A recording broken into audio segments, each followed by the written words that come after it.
On Ken McCauley's Kansas farm, corn these days is starting to look a little bit like gold.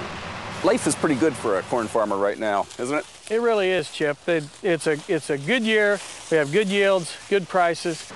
2 years ago, corn was about $2 a bushel. This year, it briefly soared above $4 and is still sky high, over $3 a bushel, which means the corn on a 3,000-acre farm like this one is worth about $450,000 more now than it was 2 years ago. The price is so high because corn is so hot, not only as food, but as fuel. McCauley sends all his corn to the local ethanol plant, where most of it's turned into fuel for cars, part of a massive federal effort to reduce U.S. dependence on foreign oil. And don't let the dried out appearance of this corn fool you. True, this is never going to make it as corn on the cob, but for a farmer selling his corn to an ethanol plant, that is money in the bank. But what really has critics angry is that corn farmers are also still getting automatic subsidy payments from the federal government. Many get tens of thousands of dollars every year, whether they need it or not. Total cost to taxpayers, $2 billion a year. Congressman Ron Kine says it's outrageous. He's fighting to stop the payments. Many farmers, he says, are embarrassed to take the money. I have a lot of my farm families and neighbors of mine coming up to me today and saying, you know, geez, Ron, why are we still getting these direct payments when prices are so good in the marketplace? And my only response is, you know, you're right.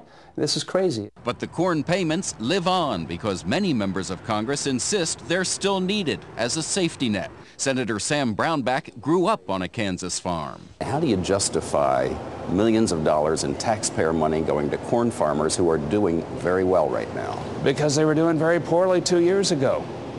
And next year they could do very poorly. Brownback supports gradually moving toward a system where farmers get federal payments only when they need them. And Ken McCauley agrees. You'd be targeting the person that actually needed the support. But no one expects those tax dollars to stop flowing anytime soon.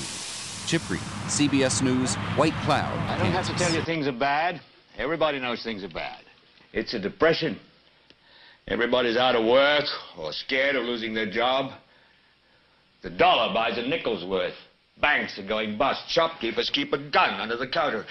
Punks are running wild in the street, and there's nobody anywhere who seems to know what to do, and there's no end to it.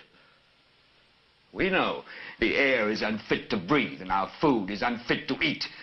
We sit watching our TVs while some local newscaster tells us that today we had 15 homicides and 63 violent crimes, as if that's the way it's supposed to be. We know things are bad, worse than bad.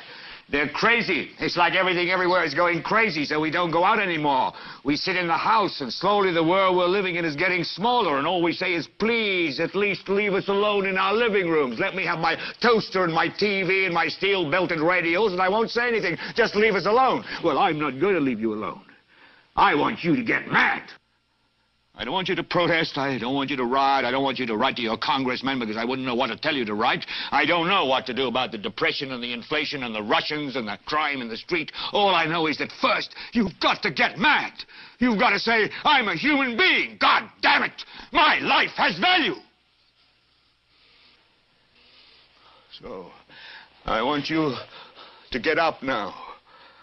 I want all of you to get up out of your chairs. I want you to get up right now and go to the window, open it, and stick your head out and yell, I'm as mad as hell, and I'm not going to take this anymore!